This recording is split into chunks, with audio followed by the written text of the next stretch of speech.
Welcome to CBSE knowledge hub class 10 DOE support mathematics chapter 2 polynomial. हमने question number 1 से 15 तक कर लिया था। सो क्वेश्चन नंबर 16 से कंटिन्यू करेंगे। सो स्टार्ट करते हैं question number 16। What will be the number of real zeros of the polynomial x square plus 1। So number of zeros निकालना है, रियल जीरोस की। एक पॉलिनोमियल का इक्वेशन दे रखा है x स्क्वायर प्लस 1, तो इस इक्वेशन के हिसाब से नंबर ऑफ जीरोस निकालना है। सो आपको पता है a का वैल्यू क्या होगा, जो x स्क्वायर का कोफिशिएंट है यानी कि 1। यहाँ पर x का कोफिशिएंट जो होता है वो b का वैल्यू होता है। फिलहाल यहाँ पर कोई x टर्म नहीं है तो हम यहाँ पर क्या लिखेंगे 0। और c क्या होता है, जो कांस्टेंट वाला पार्ट यानी कि 1। अब आपको ये आपने चैप्टर 4 में d equal to b square minus 4ac, ये पैराबोला का फॉर्मूला होता है। बी स्क्वायर इस फॉर्मूले में आपको पुट करना होगा। बी स्क्वायर क्या होगा आपका 0 स्क्वायर माइनस 4, ए क्या है आपका 1 और सी क्या है आपका 1। सो 4 1 जा 4, सो आपका आंसर है -4। सो आपका आंसर आया है -4, यानी कि आंसर आया है नेगेटिव में। अगर नेगेटिव में आपका पॉलिनोमियल डी का वैल्यू नेगेटिव होता है देन आपका नंबर ऑफ जीरोस क्या होगा 0। Okay. Question number 17, if alpha and beta are the zeros of the polynomial 6x square minus 7x minus 3। एक इक्वेशन दे रखा है आपको 6x square minus 7x minus 3 equation दे रखा है, और अल्फा और बीटा जो है वो उसका वैल्यू है। Okay, then form a quadratic polynomial. आपको एक क्वाड्रेटिक पॉलिनोमियल फॉर्म करना है जिसका 0 2 अल्फा और 2 बीटा हो। तो डैट इज आपको एक इक्वेशन दे रखा है और उसका अल्फा और बीटा दे रखा है। तो sum of alpha product of alpha निकालेंगे। देखो आप a का वैल्यू क्या होगा 6 होगा, b का वैल्यू क्या होगा -7 एंड c का वैल्यू क्या होगा -3। अगर हम सम ऑफ जीरोस निकालते हैं, सम ऑफ जीरोस अगर निकालेंगे, sum of zeros alpha plus beta equal to minus B by A. Alpha आपका क्या है, अल्फा ही है, और बीटा आपका बीटा है। माइनस बी यानी कि -7, ए क्या है आपका 6, that is +7/6। So alpha plus beta का वैल्यू आपको क्या मिला +7/6। और प्रोडक्ट ऑफ जीरोस भी निकालेंगे। प्रोडक्ट ऑफ जीरोस क्या होगा, alpha multiply beta equal to C by A. C आपका क्या है -3 और ए आपका है 6, यानी कि -1/2। सो आपको अल्फा प्लस बीटा का वैल्यू मिल गया। Alpha plus beta equal to 7/6 और अल्फा मल्टीप्लाई बीटा का वैल्यू मिला -1/2। अब आपको ऐसा कोई इक्वेशन निकालना है जिसका इक्वेशन में 2 अल्फा और 2 बीटा उसके जीरोस आए। सो आप ये कैसे करोगे, देखो आपका जो रिक्वायर्ड पॉलिनोमियल होगा, रिक्वायर्ड पॉलिनोमियल,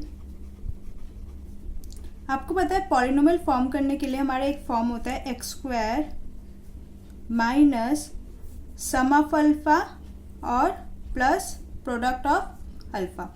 अब देखो, अब आपको बोला है कि अल्फा के जगह आपको 2 अल्फा लिखना है और बीटा के जगह आपको 2 बीटा लिखना है। Okay, so sum of alpha क्या होगा 2 अल्फा प्लस 2 बीटा, और प्रोडक्ट ऑफ अल्फा क्या होगा 2 अल्फा 2 बीटा।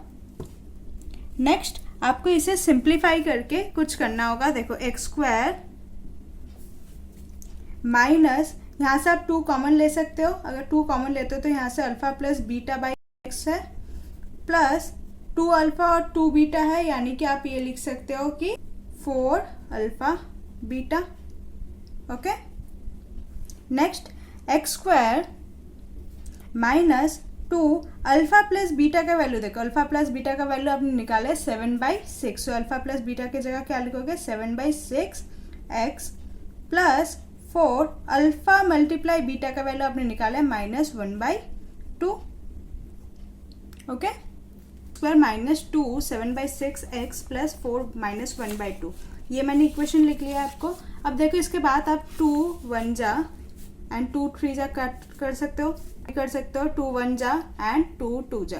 सो आपको इक्वेशन में क्या मिला, x square minus 7/3x plus minus is -2। सो आपको अभी इक्वेशन में ये मिला है। अब देखो नीचे 3 है तो आपको इसे एलसीएम करना होगा। जब आप एलसीएम करोगे तो क्या होगा, 3x² minus 7x minus 6/3 equal to 0। Now 3 जो है वो आप राइट हैंड साइड में भेज दोगे, प्रोडक्ट हो जाएगा इसका 3x² minus 7x minus 6 equal to 0 multiply 3 that is 0। So आपका जो इक्वेशन रिक्वायर है 3x² minus 7x minus 6। So this is your equation and this is your answer. Required polynomial जो है ये होगा। सो देखो सिंपल क्या है, ये एक इक्वेशन है। इस इक्वेशन में आपका जीरोस गिवन है, एक है अल्फा और एक है बीटा। सो इससे आपको सम ऑफ जीरोस निकालना है, प्रोडक्ट ऑफ जीरोस निकालना है। देन आपको एक पॉलिनोमियल फॉर्म करना है जिसका जीरोस गिवन है। तो आप बस जीरोस को सम ऑफ जीरोस और प्रोडक्ट ऑफ जीरोस लिख दो। लिखने के बाद उसे सिंप्लीफाई करके जहाँ जहाँ अल्फा प्लस बीटा का वैल्यू चाहिए पुट कर दो, जहाँ अल्फा मल्टीप्लाई बीटा चाहिए वो आप पुट कर दो। देन उस इक्वेशन को सॉल्व करो तो आपका पॉलिनोमियल इजीली आ जाएगा। Okay, now question number 18, if alpha and 1/अल्फा are zeros of 4x² minus 17x plus k minus 4। So आपका पॉलिनोमियल दे रखा है, यानी कि आपको px दे रखा है x² 4x² minus 17x plus k minus 4, और आपको जीरोस भी दे रखा है, एक है अल्फा और दूसरा है 1/अल्फा। Find the value of k, आपको k का वैल्यू निकालना है। सो देखो क्वेश्चन नंबर 18 में आपको a का वैल्यू निकाल सकते हो, x² का जो भी कोफिशिएंट है यानी कि 4, b का क्या होगा जो x का कोफिशिएंट है यानी कि माइनस का 17, और c जो है रिमेनिंग कांस्टेंट है यानी कि k माइनस 4। आपको निकालना क्या है, k का वैल्यू। k का वैल्यू कहाँ पर है, देखो आप सम, देखो यहाँ पर आप कंफ्यूज हो सकते हो कि अल्फा प्लस बीटा निकाले या अल्फा मल्टीप्लाई बीटा निकाले। अल्फा प्लस बीटा का फॉर्मूला क्या होता है, माइनस बी बाई ए। अगर आप माइनस बी बाई ए निकालते तो आपको 17/4 है ही नहीं के, तो आपको प्रोडक्ट ऑफ अल्फा में क्या होता है, प्रोडक्ट ऑफ जीरोस में c बाई ए होता है। c में देखो आपका k है, इसलिए आप यहाँ पर प्रोडक्ट वाले पार्ट यूज करोगे। सो प्रोडक्ट निकालो, alpha beta equal to c by A होता है। अल्फा का वैल्यू क्या है, फर्स्ट जीरोस का है अल्फा, और जो यहाँ पर बीटा क्या होगा 1/अल्फा, प्रोडक्ट है इक्वल टू c आपका क्या है k माइनस 4 और a आपका क्या है सिर्फ 4। अब देखो अल्फा से अल्फा कट हो गया, देन यहाँ पर 1 equal to k minus 4/4, then 4 यहाँ से जाकर वहाँ पर मल्टीप्लाई हो जाएगा, 4 इक्वल टू k माइनस 4। अब 4 यहाँ पर माइनस 4 है, उस साइड आके ये हो जाएगा 4 plus 4 equal to k that is 8 equal to k। So आपका k का वैल्यू क्या होगा 8। Okay, question number 19, what will be the number of zeros of the polynomial whose graph are parallel to. आपको number of zeros निकालने हैं जिसका graph parallel है किसके, y एक्सिस के। फर्स्ट वाले पार्ट देखो, दिस इज योर ग्राफ, ये x एक्सिस होता है, ये y एक्सिस होता है। आपको नंबर ऑफ जीरोस निकालने हैं। अगर देखो y एक्सिस के कोई भी एक लाइन जो y एक्सिस के पैरेलल हो, सो कितने बार x में टच करे, x कोऑर्डिनेट में ओनली 1 टाइम्स। सो इसका आंसर होगा 1। ओके, नेक्स्ट सेकेंड पार्ट क्या, देखो अगेन एक ग्राफ बनाओ। अब क्या बोला, जो पैरेलल होगा x एक्सिस ये है, y एक्सिस ये है, तो x एक्सिस के पैरेलल यानी कि लाइन ऐसा जाएगा। तो ये x एक्सिस में कितने बार टच किया, एक बार भी नहीं, तो इसका आंसर होगा 0। Question number 20, what will be the number of zeros of the polynomial whose graphs are either touching or intersecting the axis only at the point. आपको नंबर ऑफ जीरोस निकालना है कि ये जो आपको पॉइंट गिवन है, ये एक फर्स्ट पार्ट है, एक सेकेंड पार्ट है। पहले फर्स्ट पार्ट को पुट करते हैं, फिर आपको समझ आ जाएगा। देखो -3, 0 है, -3 यानी कि x एक्सिस, ये y axis.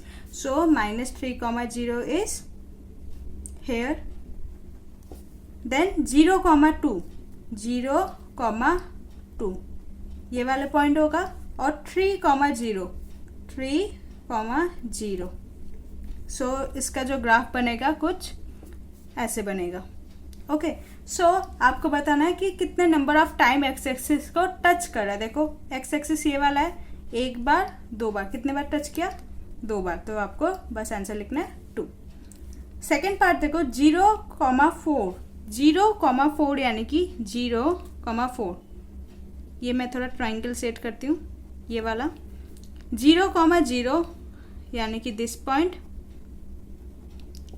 And 0,-4 this point.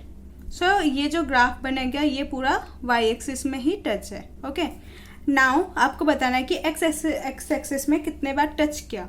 अगर आप देखो तो ये भी वाई एक्सिस में टच है, ये वाई एक्सिस में, सिर्फ ये वाला जो है ये एक्स एक्सिस में टच है, मतलब ये एक्स एक्सिस है तो इसमें एक ही बार टच है। सो सेकंड वाला का आंसर क्या होगा? 1। Now question number 21, for what value of के, आपको सिंपल के का वैल्यू निकालना है। x² - 4x + k touch x axis, ताकि x एक्सिस को टच कर पाए। So for x axis the value of d should be 0, और d का फॉर्मूला क्या होता है? d = b² - 4ac। ओके, आपको क्या निकालना होगा? b का वैल्यू चाहिए, a का वैल्यू चाहिए, c का वैल्यू चाहिए, और d का वैल्यू आपको पता चल गया कि 0 होगा, क्योंकि आपको x एक्सिस का निकालने के लिए बोला है। सो आप इक्वेशन लिख लो पहले, px = x² - 4x + k, ये आपकी इक्वेशन है। यहाँ से आप a का वैल्यू निकालोगे, a का वैल्यू 1 है, b का वैल्यू -4, और c का वैल्यू जो है वो आपका k है। फॉर्मूला में पुट करो, d = b² - 4ac, d का वैल्यू आपको पता है 0, b² b क्या होगा? -4 का स्क्वायर -4, a आपका क्या है? 1, और c आपका क्या है? k। देन -4 का स्क्वायर क्या होगा? 16, -4 1 जा 4 and k is 4k। So 0 = 16 - 4k। -4 क्या है? इस साइड है कि ये प्लस में हो जाएगा, 4k हो गया, 4k = 16। नाउ k = 16, यहाँ पर लिखती हूँ मैं, 4k = 16, k = 16/4, डैट इज 4 1 जा 4, 4 4 जा 16, k = 4। सो अगर आपका k का वैल्यू 4 है देन वो x एक्सिस में टच करेगा। Okay, question number 22, if the product of zeros of ax² - 6x - 6 is 4, मतलब आपको अल्फा और बीटा प्रोडक्ट ऑफ जीरोस जो है आपको गिवन है 4 है। ये क्या है? आपका प्रोडक्ट ऑफ जीरोस। और आपको इक्वेशन भी दे रखा है ax² - 6x - 6। Find the value of a, आपको a का वैल्यू निकालना है। एक तो आपको a का वैल्यू निकालना है और आपको सम ऑफ जीरोस निकालना है, यानी कि अल्फा प्लस बीटा का वैल्यू भी आपको फाइंड आउट करना है। आपको ये तो फाइंड आउट करना है, आपको गिवन है प्रोडक्ट ऑफ जीरोस गिवन है और एक इक्वेशन गिवन है। सो आप यहाँ से a का वैल्यू ले लो, a का वैल्यू आपको पता नहीं है तो आप a लिखो, b क्या होगा आपका -6, और c क्या होगा आपका? c भी आपका -6 है। अब आपको गिवन क्या गिवन क्या है? Alpha beta, product of zeros given है, alpha beta = 4। So by using that आपको a का वैल्यू निकालना है। कैसे? देखो, अल्फा बीटा जो होता है c/a के बराबर होता है। c आपको पता है -6, a आपको नहीं पता, और अल्फा बीटा पता है आपको 4, अल्फा बीटा आपको 4 पता है। a का वैल्यू निकाल सकते हो कैसे? a इधर आ गया, = -6/4, 2 जा 3 जा, दैट इज a = -3/2। ओके, अब आपको a का वैल्यू पता चल गया तो आप क्या करोगे? इक्वेशन में पुट करोगे। इक्वेशन क्या था आपका? ax² - 6x - 6, a का वैल्यू आपको मिल गया -3/2, तो a की जगह -3/2x² -6x - 6। ओके, सो अब a का वैल्यू आपका क्या है? -3/2, b का वैल्यू क्या है? -6, एंड c इज -6 था। Alpha plus beta = -b/a, -b आपका क्या है? -6 -6, और a क्या है आपका? -3/2। फ्रैक्शन के नीचे फ्रैक्शन है तो इसे रेसिप्रोकल करना होगा। -6 इज +6, और ये जो -3/2 था ये हो जाएगा 2/-3, रेसिप्रोकल हो जाता है। कट करो, 3 1 जा 3 2 जा, माइनस ऊपर चला गया तो आपका आंसर होगा -4। So alpha plus beta some of zeros is -4। Question number 23 से हम नेक्स्ट वीडियो में कंटिन्यू करेंगे। Hope you like this video. Please like, share and subscribe. Thank you.